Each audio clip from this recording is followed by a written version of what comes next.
but my name is Michael Rubloff. I am the founder and managing editor of RadianceFields.com.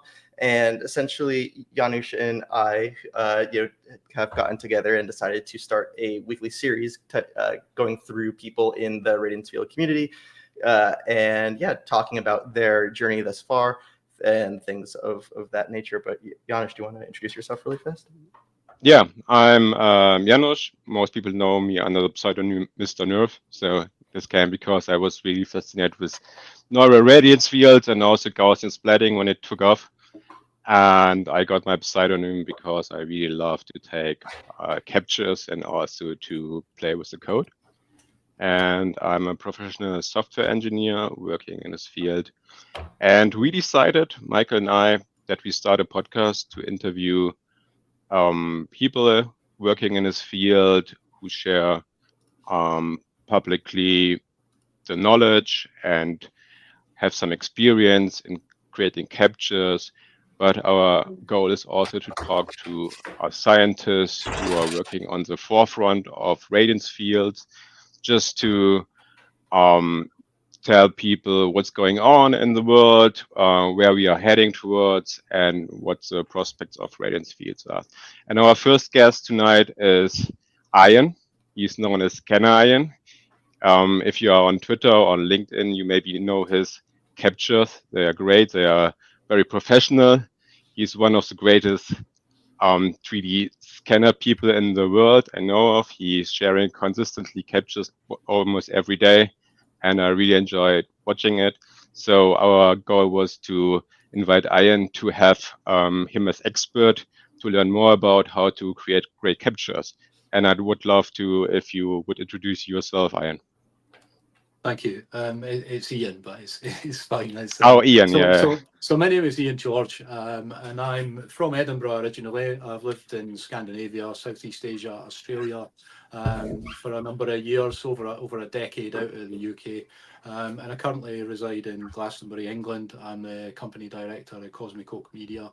And I've been scanning with mobile scanning apps since 2019, I suppose. I was fortunate enough to grow up in Edinburgh, so there's a lot of architecture and history there that made me feel like, when I take photographs, when I tell stories, it's all to do with history and archaeology and architecture. So when 3D scanning came along, I found it like a logical progression to capture those things and share them with the world, from this country to others. And of course, where I live here at the moment in England is I have 4 cities on my doorstep. I have Wells, Bath, Bristol and Cardiff, all within like a 2-hour radius of Glastonbury. So I've enjoyed sharing my scans, and thanks very much. It's very nice to be considered a kind of world expert on things like that. But really, all I've done at the end of the day is wave at a phone or an iPad or a DSLR or a cinema camera at beautiful buildings that are already there anyway. It's just a new form of photography or videography, you could say, scanning. And the evolution of how it's come from photogrammetry, which is a Victorian thing, to where we are today with radiance fields is absolutely astounding how fast it's moved and where it's going as we move forward to building architecture for the forthcoming metaverse or the omniverse or the 3D internet of tomorrow. So yeah, thanks very much for interviewing me, and I look forward to sharing some of my knowledge. It's a pleasure to having you here with us tonight. So what got you hooked up with 3D scanning? So what was your first scans? Do you remember? So my first scans, I suppose, the first scans I ever did were using one of these Intel RealSense things. They're like I used that with a 360 camera back in 2018. Some friends of mine who are better coders than I am encouraged me to use my knowledge of 360 cameras for a start. We all chipped in and bought a RealSense thing, and we started scanning things, and I was just amazed what we could do, make 3D objects. And then I was amazed further when they started putting these 3D objects geospatially in places around Glastonbury, so we could just take out a phone with an app on it and point it and see our models floating in the air. You know, I scanned the Glastonbury Tor, for example, and this was like 6 years ago, and I was like, wow. And somebody said to me, tomorrow the internet's going to be like this. It'll be so easy, because Google Maps and stuff, they'll have geospatial locations, so you'll just be able to use the target for your augmented reality will just become the building, a famous building or a landmark building, and other things as well. So that really excited me. So I suppose back then in 2018, it was the RealSense, Intel RealSense little thing, and it was only a few £100, you know, and you clip another camera and a phone underneath, and we walked about. We used some special software for that, like CallMap, I think, to bring what they call the sparse points. When I explain sparse points to people who are non-technical, I try to metaphor it into like like it's taking a spray can. If you can imagine, like you've got a spray can in your hand, and as you spray something, the paint goes there. Well, that's what happens with sparse points. They kind of outline a 3D object. And one of the breakthroughs in the spray can, if you like, was the mobile LiDAR, which arrived on the iPads and iPhones 2019, 2020. They were mobile, and you know, they've been on their devices ever since, and they were absolutely amazing. That you could just use a LiDAR and put an app on the phone, and then just scan. This is something that I scanned with a LiDAR back a few years ago. It's a nice 3D object, but this is where it evolved to through Radiance Fields. Is this photorealistic look that you get, which is absolutely astounding, you know, because taking that 3D object and adding a background and adding lighting to make it look photorealistic is a lot of work in Blender, whereas this is something that's done on a phone. That scan there, the second one, is done in a matter of minutes by just making sure you make the right movements across an object to offer a parallax view to the camera, so that when the 3D is reconstructed, you upload the video, and powerful processors, NVIDIA and what have you, graphics cards by the app developers, process your scan and deliver it back to you within an hour. And then you've got these beautiful photorealistic views, and this magic reveal as well, as the scan opens up, usually has people's jaws dropping on the ground. So they're very special. They're very special, and they allow us to make 3D in a matter of minutes, which is great. It's terrific, and it's very easy to. It's not difficult. So did it start out as a hobby, or is it? It did. It started out as a hobby and a challenge, but also because of the geeky friends that I've got. You know, we just all like to code and hack and do stuff like that. So this was it was a good way of hacking, if you like, to see what we could do with the technologies that were available to us 6 years ago. Thankfully, in 2019, there was a brilliant app. I think Ubisoft, the software developer, owned it at the time. It was called Displayland. And that allowed a photogrammetry from a mobile device, so that you could make it really, really nicely, as long as you covered all the sides of an object. This is some examples here that Oh, Ian is gone. Oh, yeah. So yeah, we could kind of just keep. Oh, he's back again. Yeah, and it was so easy just to, you know, well, I'll say easy, you know, you've got to make sure that you make a kind of curved movement over a scene like this. It's not an object. When you have an object like this fish house here, this medieval fish house in Mere, close to Glastonbury, this is what they used to feed everybody from in the days of the Abbey when it was here. It was Mere Fish House, it's called. It's one of an astounding example, a medieval fish house. So I had to cover this all angles. So at first, when I studied photogrammetry and how easy it was to do, I made some extension poles. You know, I have these like long extension poles for my landing net for fishing, which go up about 4 meters. So I put my camera on the top of those and my iPad sometimes, and I just got up. And you might think, oh, why is there a 13-inch iPad on top of that? Well, the reason was that when it's way up high, you can't actually see the screen. I tried it with an iPhone at first, so it was just much easier to put one of these like paper things, you know, a non-reflective screen cover, so that from a distance of 3 meters, I could actually see the bits that were being covered and making sure I was getting a clean scan. But that was using LiDAR, you know, which does have its drawbacks because it's not very good with reflective surfaces. So car windscreens, windows, things like that. There is a workaround. You can put some chalk spray on it or some masking tape, but then you've got to replace those things in a 3D software like Maya or Blender later, you know, and it's quite a workflow, which you don't want. Whereas today's Radiance fields, they've taken that away because of the nature of the Radiance field. You get the caustics and the reflections in there. You know, so you experience the whole story from starting from photogrammetry, going to neural radiance field, and the new to photogrammetry, and then to LiDAR. LiDAR, and and then neural radiance field, and then in the end, the newest kid on the block is Gaussian splatting. Yeah, Gaussian splatting, yeah, and they've revolutionized everything, the Gaussian splatting. However, you know, in some professional aspects of the work of capturing buildings for archaeology, heritage, history, what have you, they always use photogrammetry today. And that itself, at the highest levels, is always the case because the mesh that you get back, the mesh is something that you need to work with in 3D software, and the mesh you get back is far superior to the mesh that you get currently from Gaussian splatting or from NERFs, neural radiance fields. Neural radiance fields, Gaussian splatting are just the same thing. They are radiance fields, it's just they don't use a neural engine to process them anymore. So it's actually quite interesting because the neural radiance fields, Michael and yourself probably know this because you process them independently. They took hours, actually days, to train before, didn't they?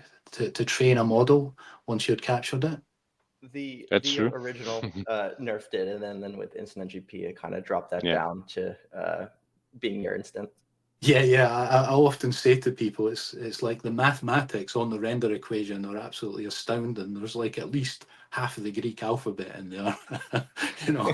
but it's like they were really slow before, and thanks to NVIDIA and the power of the graphics cards that we have today. Somebody just was like, here, hold my drink, I'll just quickly change this and I'll make it 1,000 times faster at one of the computer vision things like CVPR or CGraph. It just speeded up really dramatically one day, to the point that we can actually process the Gaussian splats on a device of like any device in the last 4 or 5 years, either Android or iOS will handle processing a 3D model in Gaussian splatting within a certain amount of time. Of course, the better it is, the faster it is. But I use an iPhone 15 Pro, for example, and one of the apps that I use, Scaniverse, I can scan something and show someone with under 2 or 3 minutes, it's ready there on the device, and that's absolutely astounding compared to 10 hours training time on a model this time last year. Or, you know, so the speed that we've evolved with binary and processing is absolutely astounding. Yeah, it's been pretty incredible to, just turn your phone on to airplane mode and then just hit, process still. And then, like 45 seconds later, it's you already have like the first iteration of it. And you can continue to refine it, as necessary. But just the fact that you can do this just completely locally on devices feels a little bit of like a fairy tale. But yeah, it is a fairy tale. And I have to say as well, like, when I was at school, I was very fortunate because I was one of the very first schools in the UK to get computer studies as a subject in 1982. I went to school with that in 1984. Went to college and did microelectronics and computing and stuff as well. Yeah. But the actual, like the history of the computer, all the way back to the abacus with the Chinese and that thousands of years ago, and through all the different iterations, like Charles Babbage and the ENIAC that broke World War II's secrets and other things like that. These are like 1 kilobyte, but they were like silly, like, you know, 10 rooms with valves in them and things like that. And then the transistor arrived and everything changed. And then the integrated circuit arrived and then everything changed again. And we had electronic programmable read-only memories where you could just program them by they had a little hole in the top. You just put it in a machine and it programmed it instantly. So it was like a matrix kind of thing. And I remember seeing them and going, oh my God, one day it'll be like that for computers. And it actually is getting there, isn't it? There's neural links and everything else as well. But the actual way that we can capture our reality has changed so much, and it is so quick now. And it's fascinating, and the eye candy that we get back in a mere matter of seconds. I mean, I remember having a ZX81 in 1981 and just like sweating for 3 days because I knew I was getting a 16K RAM pack for my Christmas and going, oh, I can't wait, you know. But now we're into petaflops and terabytes and what have you. So it's absolutely incredible, the process and evolution as well through the videos and Intels and Apple and everything like that. So that's what's made this possible. And I think what we use today for 3D capture has become the new photography for tomorrow, or the new videography for tomorrow, because ultimately we'll be able to drop into our scenes in years to come from now in a VR headset and be completely immersed as if we were here right now when we captured them. And it only takes a matter of minutes to scan a room these days. So. Yeah, and so kind of talking about the evolution of like the equipment that you've progressed with, and even just a couple of years ago when you were using the pole with the iPad, I kind of want to talk about like just within a couple of years, like with the move into Radiance Fields now, like how has that capture workflow like evolved? Like what general like gear do you use in your day-to-day capture? Right, so when I first started, I think I only used like something like a Galaxy S9 or something like that for those captures. I mean, I was actually, I have to mention that my company, when I lived in Scotland, I was in the Speyside area, and it was very rural, so I had to make a business, and I made one by selling people 360 Google Street Views using a 360 camera, because before the 360 camera, there were people going around stitching lots of pictures together, and they were very expensive to process. But when you had a double lens system on a camera, you could just take a picture, and then within 15 minutes you could have it on Google Maps. I made a business model from that, and also because a lot of music people I knew, I was making videos for them, making music videos, and very basic virtual reality back in 2016, 2017. They were impressed by this as well, and I've always had a love for those 360 cameras. I've taken them to crop circles, and I like the whole hashtag with them as well. It's like, no drone, no problem. You can just stick one of those 360 cameras up on a big pole and it looks like a drone because of the way that they have very smooth, what do you call it? It's like it's like having a gimbal when you use one of those 360 cameras today. I actually have one; it's very good. But the one before that and the one before that had the same kind of stable flow animation thing that made it look super solid, super cinematic. So being able to take even the old stock for 2016, 2017, and stick it into Nerf software today and tick the box that says equirectangular and get absolute beautiful enclosed nerfs and radiance fields. It's amazing, that we can use the old software to turn spherical images into actual 3D spaces. It's crazy. Yeah, so you've been able then to just like reprocess existing data sets that say like in the past you had no inclination that perhaps I can just reuse this 20 years from now and it will just reconstruct. That's right, and you can take any old video as well, as long as you've got a movement around something. If it's a 2D video that you've got, you can take that and you can turn it into a 3D object. As long as you've got the right movements and you've got enough parallax to offer the processing, you'll get a 3D scene or a 3D movement from very old stock, a way back. I've even put the odd bit of 8mm in that I've got for years ago that other people took, but still I've managed to get pretty decent results on things. So yeah, it's fascinating. But photogrammetry, I must say though, when you take photogrammetry, you have to take hundreds, post up to thousands of photos around something. But you can do this quite smartly today by using a whole load of GoPros. In fact, Janusz, haven't you ordered 3 or 4 of them to put on like a long pole and make that a workflow some kind, haven't you? Yeah, exactly. I have ordered 6 of them. So the goal is to, like in this paper, where I have this hierarchical Gaussians, where you just have on your helmet, you have a setup of 2 cameras facing forward, backward, and to the side one.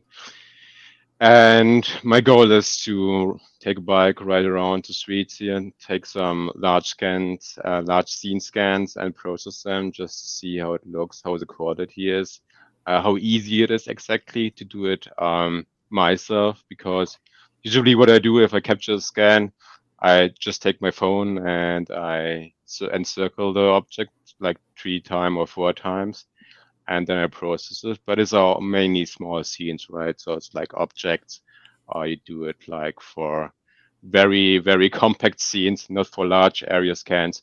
And my goal is now to see, can I actually reproduce Google Street View somehow in my neighborhood? And how much time does it take? How hard is it to process? Where can I fail with it? So those are questions for me. And I decided for the 6 action cameras because, this is very variable. You can use it for this setup, but the other setup might be that you just take a pole and you put them all on the pole and then you try to scan a scene. And I want to get some experience how this works and how different the results are depending on the camera setup.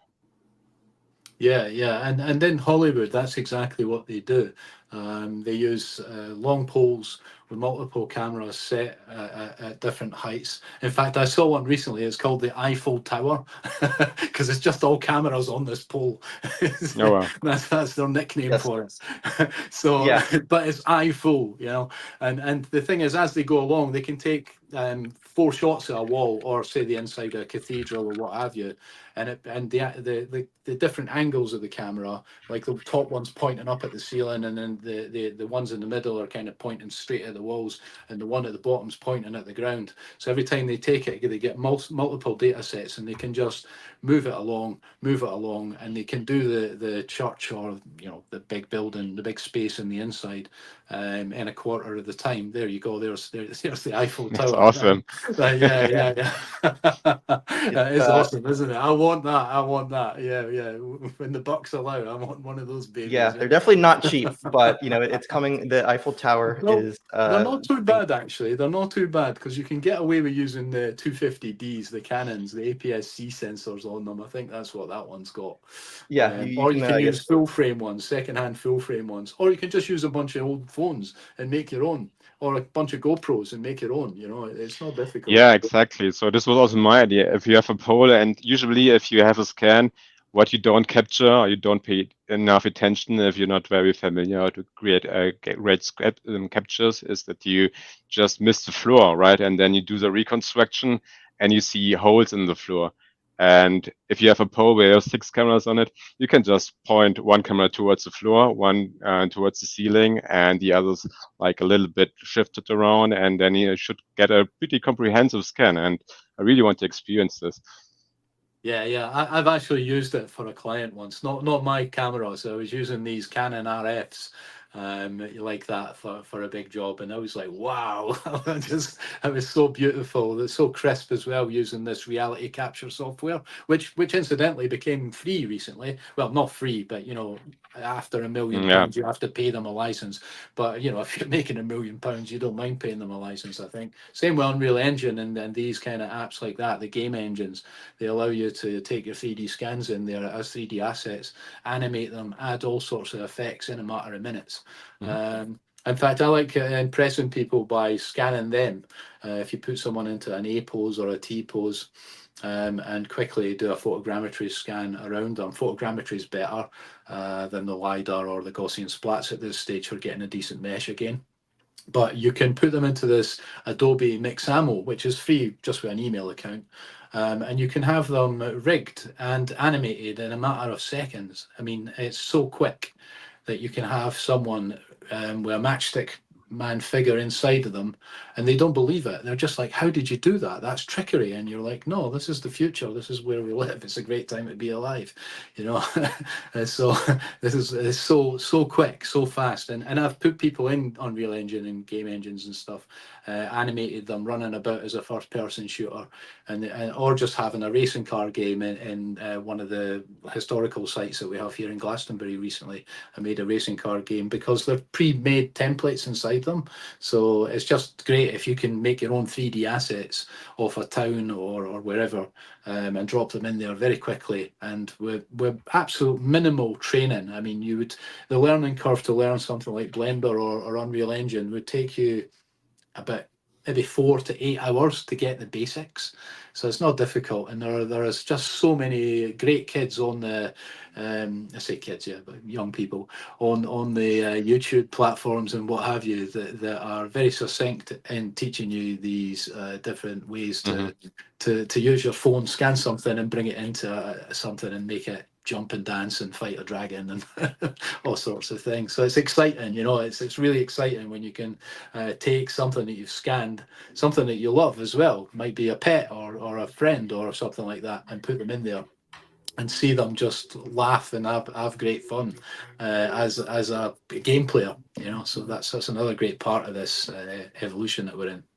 Yeah, and it seems like people are starting to use Houdini as well a lot more frequently with Gaussian splatting as well over the last couple of months too, which really allow you to get everything like rigged up and animated, and you know, kind of like you were saying, just having a bit of fun with some of these lifelike captures. But yeah, one of the things that I want to ask you about actually is just going back to the actual capture process itself. So say you know you don't have like the full Eiffel Tower. Say you just have you either like a DSLR or a phone camera. You know, are you shooting videos for this? Are you shooting photos? Like, what's your general workflow to capture?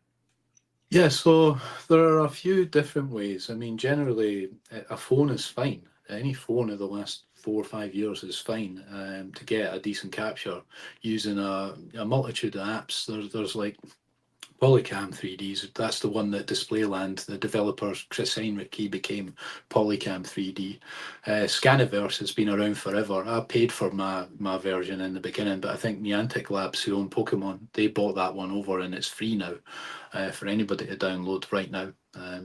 And the other ones that I love are obviously Luma Labs, but I did some beta testing for a lot of these apps before they were released. There was a fantastic one, it's still probably available, called Trinio. Those guys are great as well, and I think they use LiDAR and photogrammetry. You get very nice crisp scans with their app. Metascan, Tim Field is the developer over there. He's got a great app there as well, and he's one of the first to put me onto Gaussian splats as something that could be done on the phone. But I love Metascan for its ability to capture really clean photogrammetry and LiDAR scans as well. And of course, Luma Labs, which are, you know, the absolute like geniuses, the Gaussian splat world and Radiance Fields world. And I was an early tester for them as well, maybe 2 years coming up in October or September. I was one of the first ones to sign up for their beta testing. And beta testing, incidentally, is very easy to get anybody to get into. You just have to get in touch with the developers of apps and tell them that you're interested to help them. So anything that goes wrong with the app while you're testing it and getting it months before it comes to market, you just have to like take a screen capture of what the bug is and then send it to them and say, I was doing this when this happened. And then they're really helpful. That's really helpful to those developers, and tell them what phone you were on and what you were doing at the time and stuff. So you can get some of the apps way before they come out to the public. In fact, just recently, Luma Labs have a different app called Dream Machine, which is a generative AI. It's different to what we're doing here, but certainly I'm on their early access program as well, and I love that stuff as well. That's a different scene though, but certainly if you become a beta tester, you can get really good discounts as well, and sometimes pro accounts for life after they come public access. You just get them free with lots of 4K pro renders and what have you. So I've been using those, especially Luma Labs, because I just love the way that they allow you to keyframe. Once you've scanned something, I made an example of this on one of my feeds the other day. Once you've scanned something, you can actually then just go in and then re-keyframe where you want the camera to go. And that's something that's difficult. If you even with a cinema camera, it's very difficult to make some of those movements. But with keyframes, where you just say, I want my camera here now.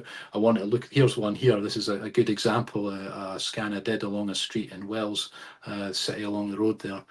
And this keyframing, just to be able to walk through a scene. This is 3D scans as well. You would think that this is a video, but it's actually a 3D scene. There's a mesh involved in things with this scene.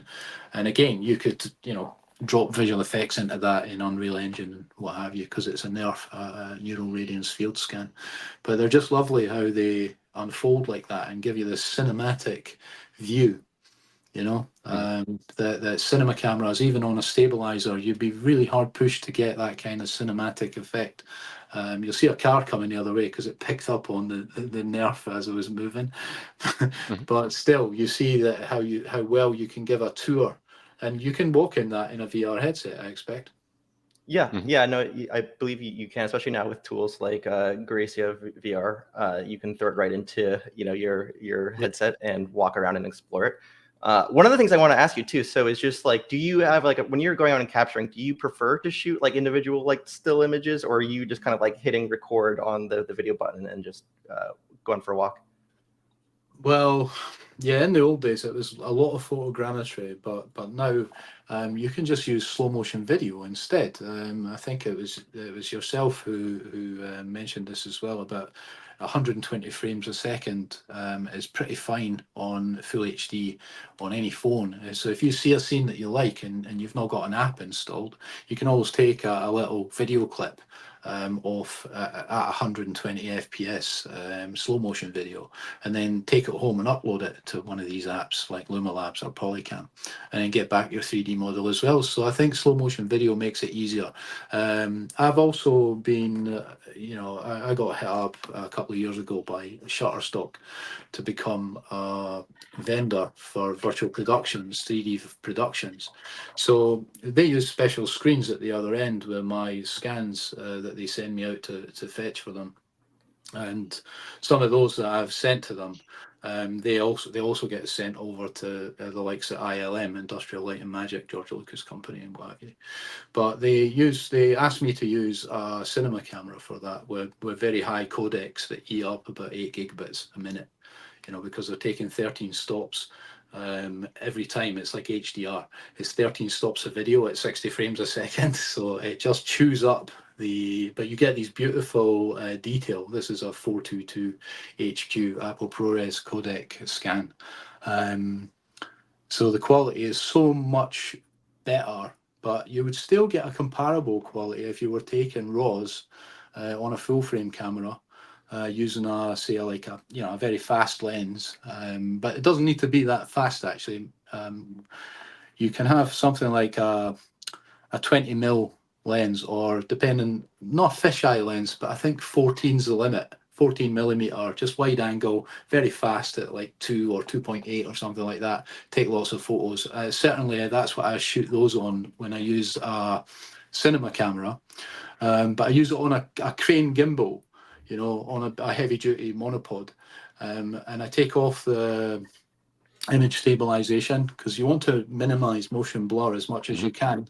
Yeah. And then I shoot those scenes at a very slow pace, and I kind of slightly bend my knees and I make a kind of heel to toe tread.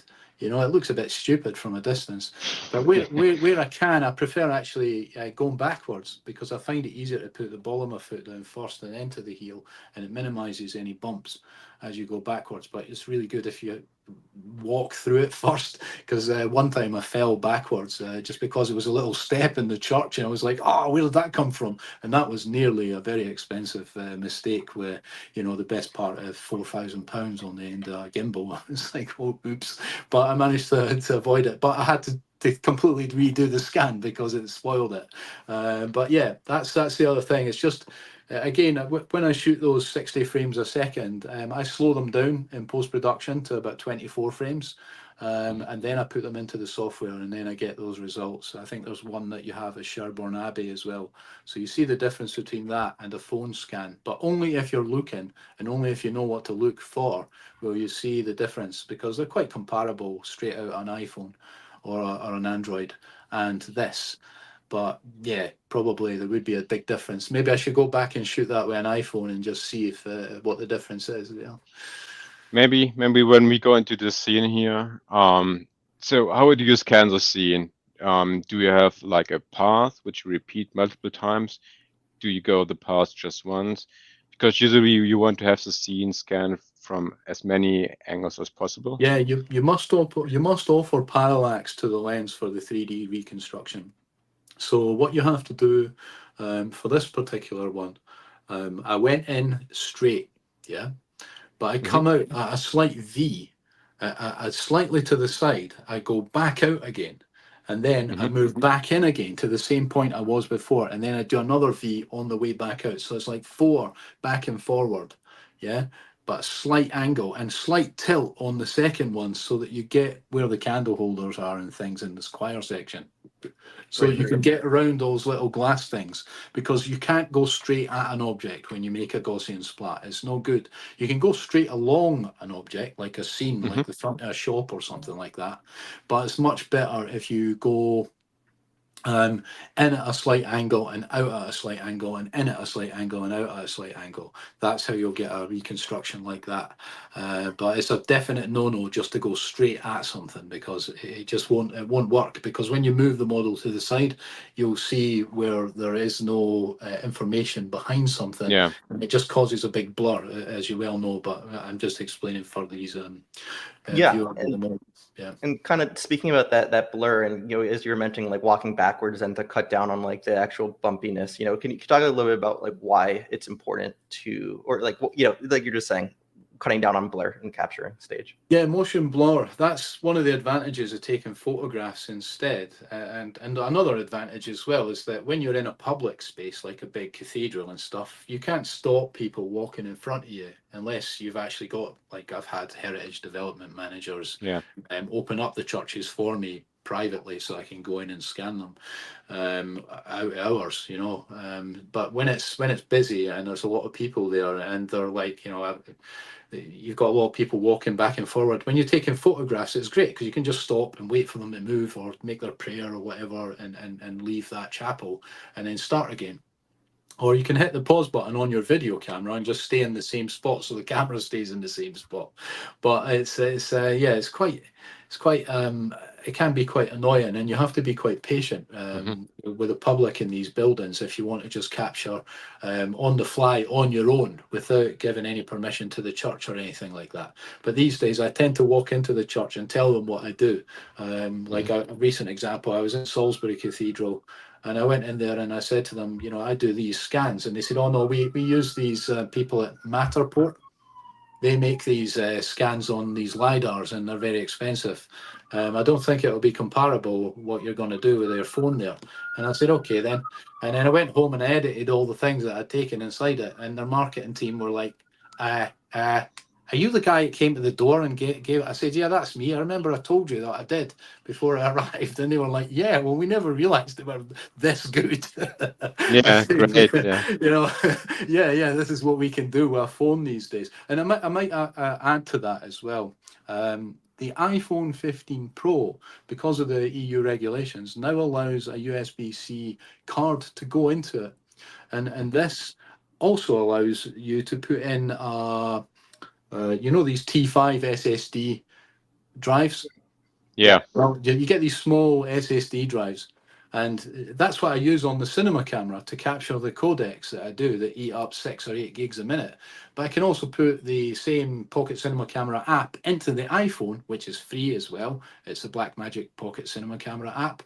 I put that in to my iPhone 15 Pro, and I put the same cable that feeds 40 gigs a second to the disk, and I can use that to capture the same cinema codecs that I get from the cinema camera. And that's absolutely amazing because it's in my pocket. Oh, wow, yeah. It's an actual cinema camera in my pocket. And sometimes I use the actual same rig that I would use for protecting the cinema camera. I put an iPhone folder in here, and then I've got a little thing there for attaching the hard drive to as well. And when I put it up high at an angle, I can tilt that angle, because you do need a tilt. I'll just go into this briefly. When you're going around an object, you first point, if it's an object you can get completely around, you first point the phone straight at the object, parallel to it all the way around, and make a circle around it. And then you want to drop the phone and tilt it slightly up at about 30 degrees towards, so that you get an upward angle, and you do another loop. And then you go up again and you tilt it down, so you get another loop, and you cover the parts at the top, especially statues and their heads and things. You need to get that bit, or you're going to end up with a hole in the Yeah. head. So you've just got to make sure that you've got all the different angles. So 3 or 4 loops will do that. And it's the same with rooms as well. When you scan a room, for example, it's better to focus on something in the middle of the room. I don't know, do you have the Lautrec exhibition that I was at recently, Michael? Let me check. Lautrec, yes, I was at this exhibition for the French artist Lautrec up in Bath, at the Victoria Gallery in Bath. And someone asked me, could they make this amazing splat canvas editor for Gaussian splats? And he said to me, that one of the developers, he said, how do you get such clean scans? And I was saying, oh, it's not what you think. It's not going along each wall, turning at a right angle, doing the next wall, turning at a right angle. You just focus on something in the middle of the room, and you make 3 or 4 loops, and make sure that you've got a kind of downward angle that's going to capture the floors as you do your loop, and an upward angle that's going to capture the ceilings, and then one straight at, and that's going to capture the walls. But you point at something in the middle of the room and you go around, and if there's nothing in the middle of the room, you just pretend that there is, and you just go around it anyway, and that will capture a room cleanly. So that's another. That's actually a really good advice. I mean, I never did it, and I think it also looks a little bit weird if you go just turning around basically nothing, and people just staring at you. What the guy's doing there, right?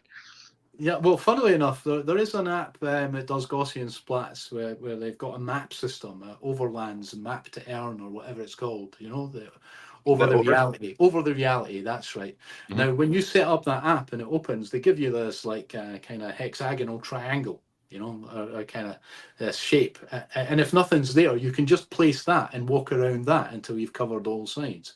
That's quite interesting as well for capturing big spaces. And then, I'm working with that on a project in Spain soon, Alhambra's Palace. They're using that map to earn thing because they're going to AR things inside there. But currently, that place gets something like 2,500-3,000 visitors per day every year, and it's 2.5 million visitors a year. And we hope that using that map system and Web3, that we'll be able to take those numbers up to 100 million in extended reality within a couple of years, because it's so popular, and it'll be so immersive. I've used their map system a couple of times actually. It's very nice, as long as you use a stabilizer and you're very slow and take your time. But some of them are a bit too many floaters in my opinion for some of the maps that I've seen on that system. But you can, if it's done carefully, it can work well. And that's the same with any app, as long as you take your time. And again, reduce the motion blur where you can, use a gimbal or a steady cam of some kind, and just make sure that you've got nice slow movements, regardless of how stupid you look with your bent knees or walking backwards or what have you. You will get a clean scan, and that's the difference. That's the only difference with my scans and anybody else's that says, oh, you're a great scanner. It's like, no, I'm just slower because I'm an old dude. That's sometimes helpful, isn't it? So how do you approach such a big project like the Alhambra's Palaces? Is it just, do you have a map? How do you plan? No, you want to scan? There's lots of logistics as well. I might have to add this as well. There's things like public liability insurance and things like that you've got to cover, drone licenses, drone permits, fees for all these things as well. And the safety, everybody involved who's scanning, and also things like privacy, people's privacy, because some of these places are people praying or they're putting flowers down at a grave, if you're at a churchyard or whatever. And I think that's wrong if you're just walking through at the side scanning something while somebody's paying their respects to somebody or lighting a candle for somebody, you know. So I think it's you just got to back off in those situations and just wait patiently until they're either finished or go back another day earlier than anybody will get out of bed and when it's open to get around it, you know. Because yeah, there's lots of things to consider, and also you've got to. I think mostly because of my contract with Shutterstock, it's one of those things where you've got to make sure you don't pick up like a Coca-Cola sign or something like that while you're scanning, because you don't want that to be in your actual scan at the end of the day. You might have a beautiful scan in a church, and then next door to it, there's some like advertising that, you know, isn't, people aren't going to watch it. Or, you know, you can't put it up there because the lawyers are going to come down on you because you've picked up their sign in the background and saying, hey, what do you think you're playing at? You can't advertise that. It's the same way, like if you were going to scan a beer bottle, don't do it. You'll just end up in trouble because it's just deliberate advertising, and it's not allowed to do that. You know, they've got copyrights for reasons. So I'm wondering if that's me or you, Michael. Yeah. The sirens in the back. But yeah, so approaching those things logistically, obviously for a shot of the Alhambra's Palace, or say it was something like Edinburgh Castle, it's difficult and expensive to get those drone licenses. So you've got to make sure that you can get them.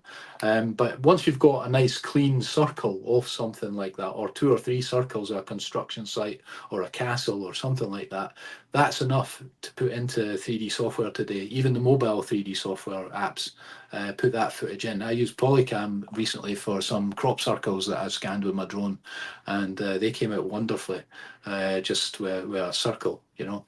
One circle was enough, actually. So something like that, Alhambras, yeah, it would be nice to get the drone up and around it.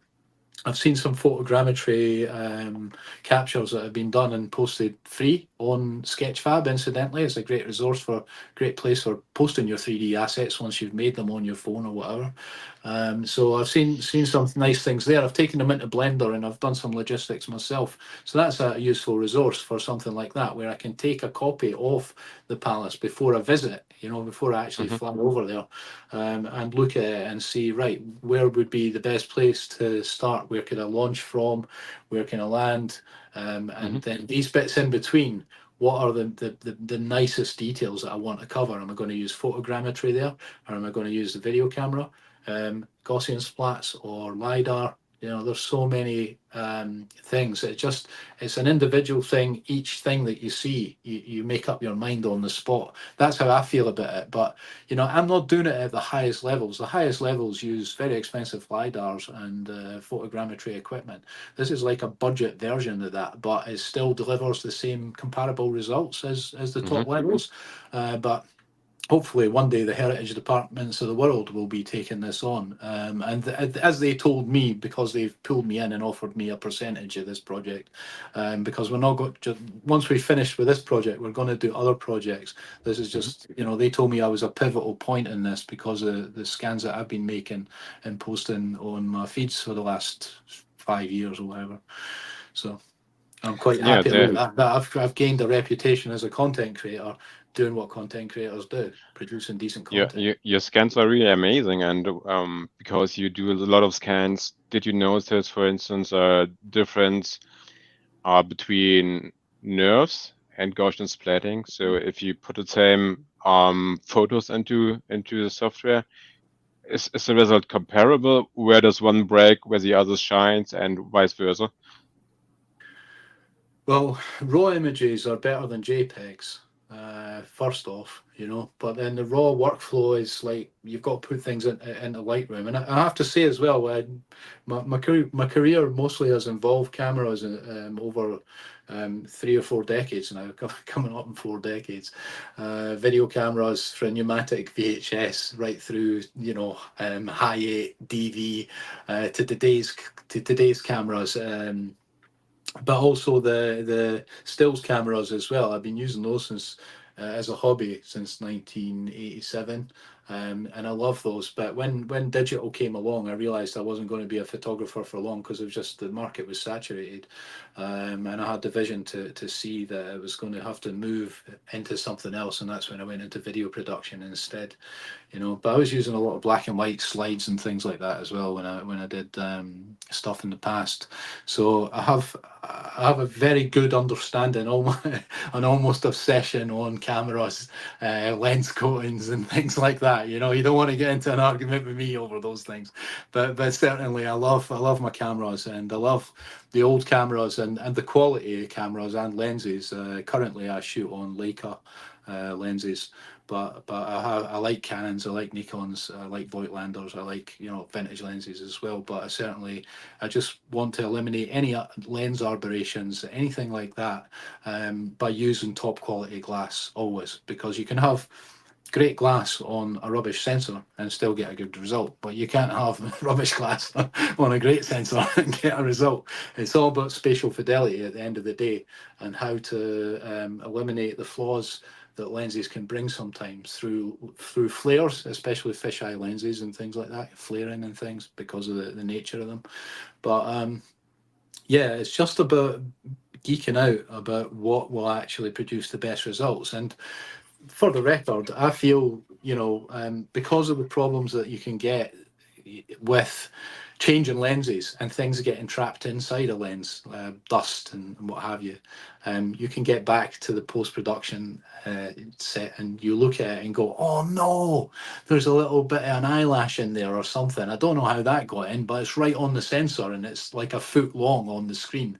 And you go, but with an iPhone or with an Android, it's enclosed, so you never get those issues, and you can still produce pretty nice scans. Plus, it's in your back pocket. It's pretty small, compact form, and you can just pull it out and make amazing art or copy something in a jiffy. And that's what I love about it. So So Yeah. what I'm interested in, sorry, Mike, can I ask a Yeah. question? So I would really like to know where you see the difference in the renderings. So in the renderings itself, where shines one over the other. So let's say you have the same photos and you put them in the Gaussian splatting rendering, and also in the normal radiance field rendering.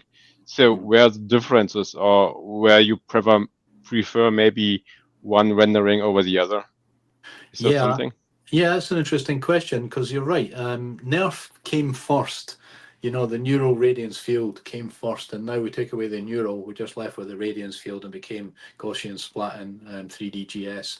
But certainly the Nerf is a much better mesh, I felt. I was using 3D Presso software that got nice meshes from Nerfs. And I like the Nerf better. Something about it is just more solid, and I think you're the same, Michael, aren't you? We've spoken about this in the past. Yeah, the general fidelity and I would say lifelike appearance in Nerfs look better to me than Gaussian splatting. And I think a lot of work has kind of gone into Gaussian splatting to try and close the gap a bit, which admittedly, it definitely has. It's been it's been roughly a little bit over a year since the paper came out. And I still think that Nerfs just look more lifelike. Yeah. And I think it was a guy called Dade, Oregon, over at Shutterstock, said this to me. He said, this is just the tip of the iceberg. Where we're at just now with this technology is early days yet. So it will become, they'll be getting better. The meshes will get better for Gaussian splats, but it's just the nature of the splat. Because a Gaussian, incidentally, for people who don't know, is like a little banana shape. And it just depends on which way that you turn that you get the actual render from it. That's why they're difficult to get a mesh. Whereas the radiance field was a bit different. It was a cluster, like a little cone cluster. And it still gave you the caustics and the reflections like Gaussian splats do, but in a different kind of way. And it gave a much better mesh for using in 3D software at a later date. So. But So that's what the would answer to it. Definitely Nerf is better than Splat at this stage, but the Splat is catching up because I have seen new softwares and new techniques for extracting or using LiDAR at the same time or some, whatever it is that they're doing, but it's certainly getting better. And the recent computer vision thing in Denver, SeaGraph, there was loads of papers that came out of that, as I'm sure you're aware of, showing how to train Gaussian splats better. Yeah, so would you say, is there something like in particular that you're most excited for to see, like a problem that's like solved in the future, or like a feature that's eventually enabled? Yeah, just I think better meshes, clean meshes, especially from reflective surfaces and things like that would be good. But I mean, the way that it's going, we've got real-time Gaussian splat video. So it's 4D video is actually here, 4D volumetric video, and that's quite special. That's going to really change all of the avatars inside the VR, AR, XR spaces as we move towards the metaverse architecture or omniverse architecture, 3D Internet of Tomorrow architecture. Yeah. Yeah, I've seen some very, very cool demos as of late about, like, moving into 4D and some of those outputs. So hopefully they arrive sooner than later for the general public to really be able to leverage. But so it looks like we just lost Ian really briefly. Okay, there he is again. That's exactly what I want for He's back. yeah. So the Yeah. company I've got at the moment, Cosmic Hope Media, we've been going for quite a few years anyway.